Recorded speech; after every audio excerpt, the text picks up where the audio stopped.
বানাইলাম, গাছগাছালি তোর জন্য বানাইলাম, ফলমূল তোর জন্য বানাইলাম, গরু বাছুর তোর জন্য বানাইলাম, মুরগি ছাগল তোর জন্য বানাইলাম, দুধ ডিম তোর জন্য বানাইলাম, তোর জন্য কাঁঠালের স্বাদ আলাদা বানাইলাম।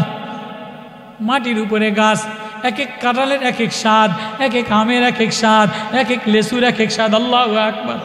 তোর জন্য এত স্বাদ দিয়া দিলাম, কাঁঠালের কোষ আলাদা কালার দিয়া দিলাম, কাঁঠালের ঘ্রাণ আলাদা বানাইলাম, আমের ঘ্রাণ আলাদা বানাইলাম, জামের কালার আলাদা বানাইলাম, লেসুর কালার আলাদা বানাইলাম। ও বান্দা, তোরে আমি সাজানেওয়ালা, তোরে আমি পালনেওয়ালা। ইয়া আইয়ুহাল ইনসান মা গাররাকা বিরাব্বিকাল কারীম। তোর ডেকোরেশন আমি দিলাম, চোখটা আমি সাজাইলাম, ঠোঁটটা আমি সাজাইলাম, জিহ্বাটা আমি ভিজাইলাম, কানটা আমি সাজাইলাম, কলিজা আমি সাজাইলাম, সব ডেকোরেশন আমি বানাইলাম।